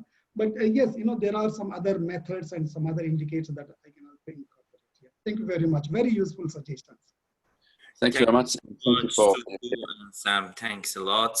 So before collecting the questions, I have one comment. Yeah, sure. So the paper is interesting, and I also reviewed it before. One point that I would like to mention is in 2017, 2018, and 2019, globally, new investments in green technologies reduced. New investments reduced. In the COVID era and in the era of post-COVID-19, that we have low oil prices, so there is possibility, and as we see, new investments in the low carbon technologies, in green technologies, will shrink further more. So do you want to control your results by oil prices? Because it is very important having fossil fuel prices, especially oil as the main source in the fossil fuel. Do you want to control your results using fossil fuel prices? Thank you very much, Farhad. It's a very good suggestion. And yes, definitely the green technology investments or clean energy investments are going to, reduce, maybe 50% or whatever the percentage. We have to wait and see for the statistics. And yes, definitely your suggestion is very good in terms of, incorporating oil prices into the model. My paper actually ends in 2016, but definitely, your suggestion is very, very useful. Okay, definitely, I will try to incorporate that indicator as an alternative. Just to mention that to agree with Professor Samuel that as a robustness check to see whether results are going to be consistent or any variation. So definitely that I try to consider that indicator in my future investigation. Very much. Dina, do you have a question? Yes, thank you. Thank you so much, Professor, for fantastic presentation. I really liked how you interpreted results. I think that's what I mean when I ask what's some previous papers, what's the magnitude of impact, how large it is. And you excellently said that 100 new green technologies reduces CO2 approximately by 1%. Now, the only one question left, 100 new technologies, is it a large number or small? So that's what I agree with Samuel. If you had summary statistics, then I think 100 is not a big number. I would see that. So some countries probably would have thousands, right? Is it per year, right? Per year, so 100 is not a big number. So that would help summary statistics, or by words just saying how big is this 100 new technologies, how. And I think for all researchers who are attending today I would advise to look at your presentation, how to interpret and interpret results. So for policymakers, it will be easier to, when you give this 100 new technologies decreases CO2 by 1%, it's very easy to understand rather than you just have coefficient, right? So that's nice. Another question I have to Samuel about using online appendix. I really like it because many journals restrict the size of the papers. So I never done it before. Maybe you can just give me some explanation how should I make it myself online appendix or how to do this? Thank you. Thank you, Dina. No, so what usually works is you would upload an appendix that you just call an online appendix. And this is the difference to the regular appendix, which will be published at the end of your paper, as Appendix A, Appendix B, Appendix C, and whatnot. The online appendix is a PDF document that you just upload as an extra file in eWise during the process, and then the production team from Elsevier will deal with it and will make it available for all the authors once the paper is published.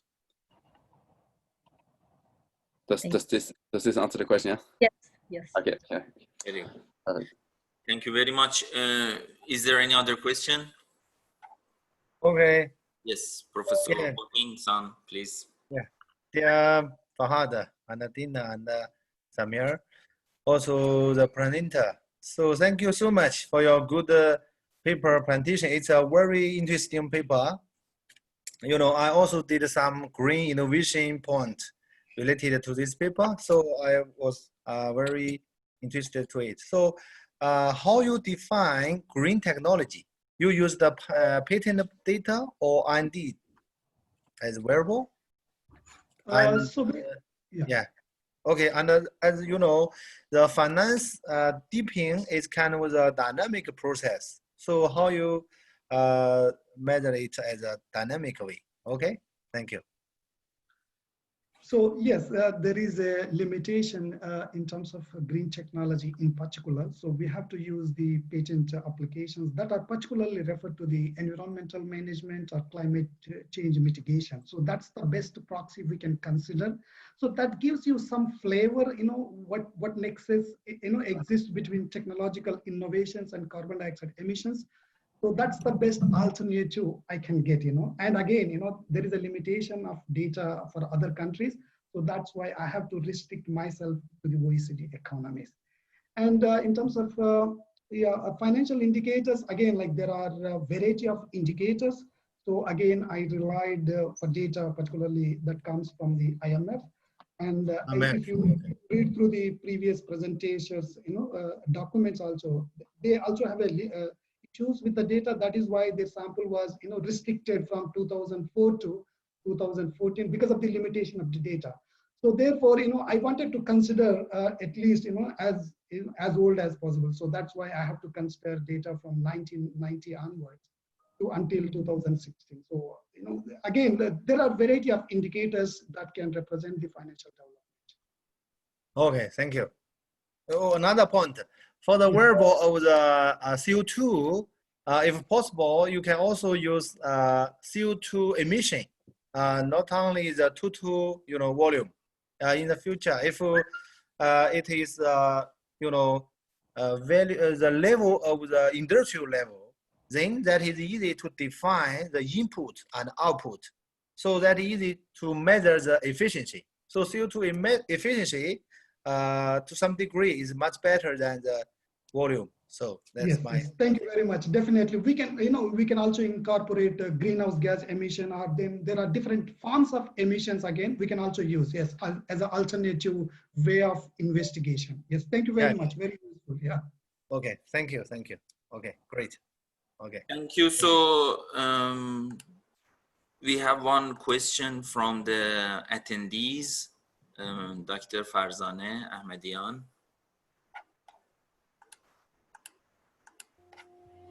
Thank you very much for your fantastic presentation. I have a question. The major emitting countries are resource-rich countries, and the growth rate of most of them depend on industries that release significant CO2. I want to know that how can stimulate such countries to green technology investments.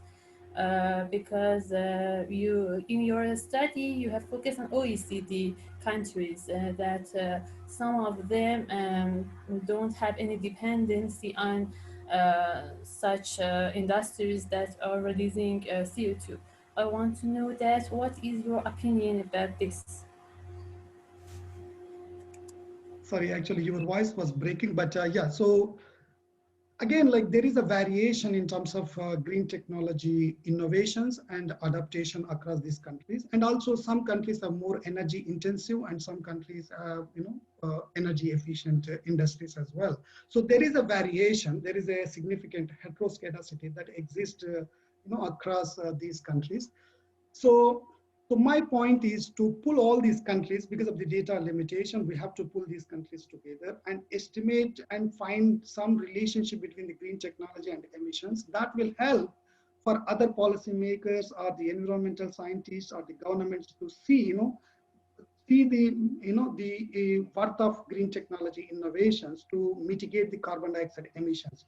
So this will somehow guide the policymakers to understand the importance of green technology. That's the objective of in this study. Yes, definitely there are significant variations in terms of industries, in terms of green technology adaptation that varies even within the OECD countries as well. And obviously that is more significant in the case of developing countries. Thank you very much. Okay, thank you, Dr. Farzaneh and Dr. Sudhu. So there is no more question, and I would like to express my thanks to the presenters and the discussant. And I just wrote the summary. I just wrote some points as a summary of the points that mentions here. So financial inclusion, financial development, and financial deepening are necessary for promoting the green finance and low carbon investment and for reducing the emission, but not enough. First of all, in the low oil price era, in the post-COVID-19, the government need to incentivize the green projects for unlocking the private finance and investment into low carbon projects, for securing the low carbon transition, for achieving SDGs and Paris Agreement on climate change. Secondly, it is important to distinguish financial inclusion from financial development.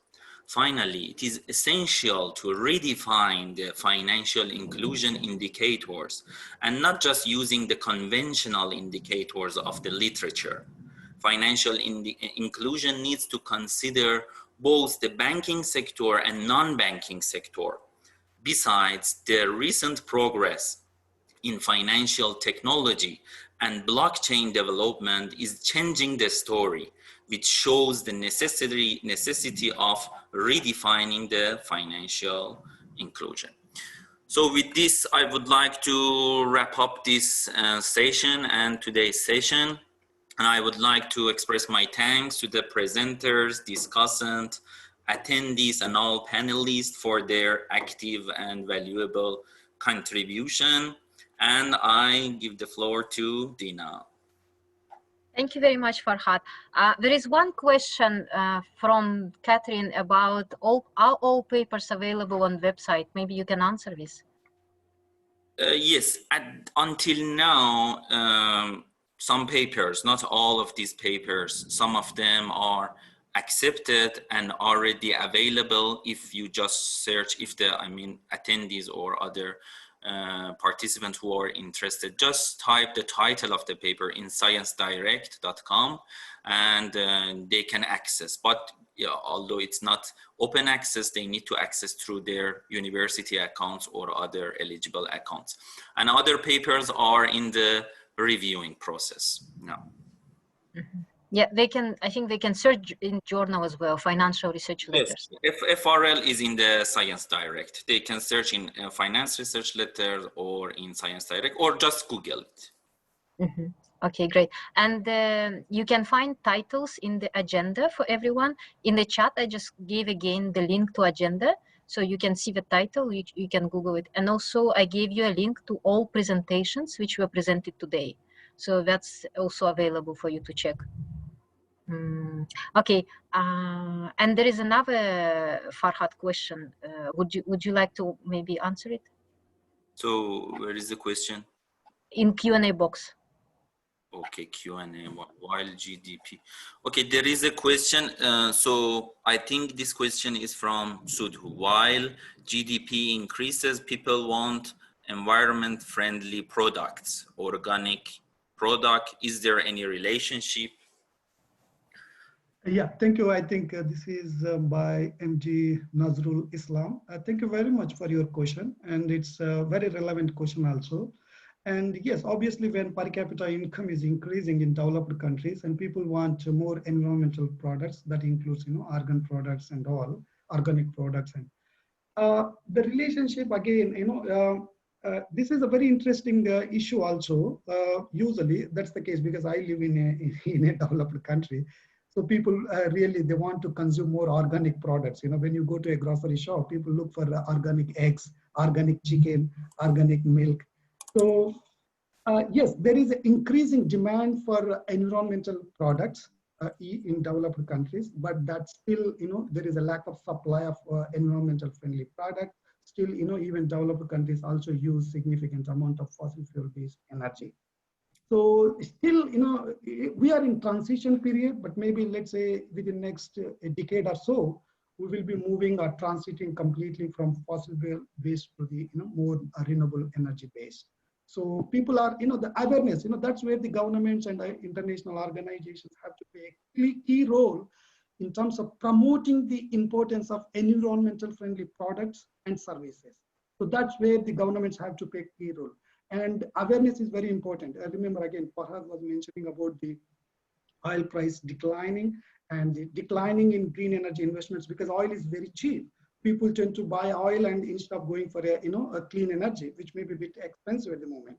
So, but however, once you train your people that you have to consume the green or the clean energy, and people, even if oil is free of cost, still people may not buy it, because once they understand the importance of clean energy or renewable energy, then obviously but you have to train your people. You have to tell them to understand the fact.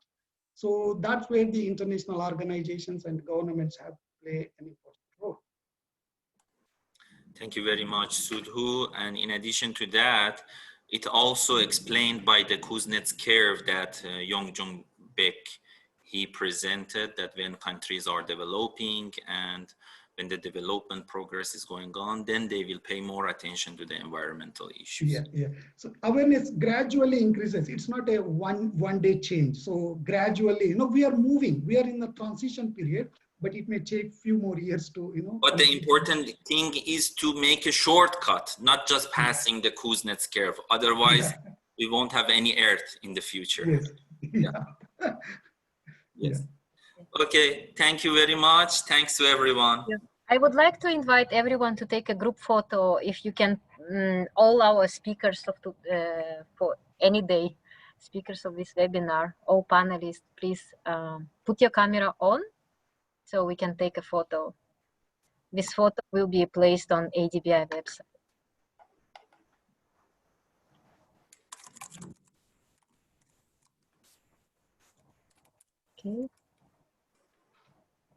Okay, so I think, any more? Okay, thank you. Let's take 1, 2, 3.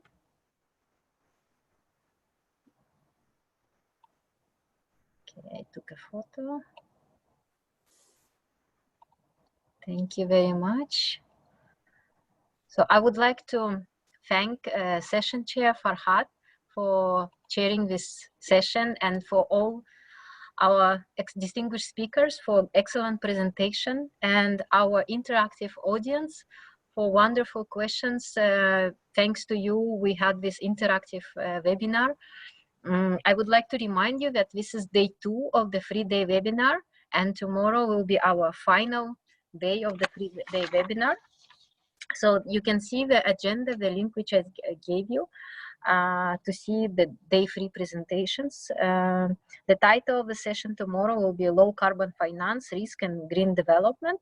It will be chaired by Dong Kyun Park, Principal Economist from Asian Development Bank based in Manila. So I would like to invite everyone, please join us tomorrow. And if your friends or colleagues want to join us tomorrow, the registration is open. So just direct them, use our website, adbi.org. And please join. You can register even like last minute. It will still work. So please hope to see you tomorrow, and invite your colleagues, friends, co-authors. Okay. Bye. Thank you. Goodbye. Thank you. Bye.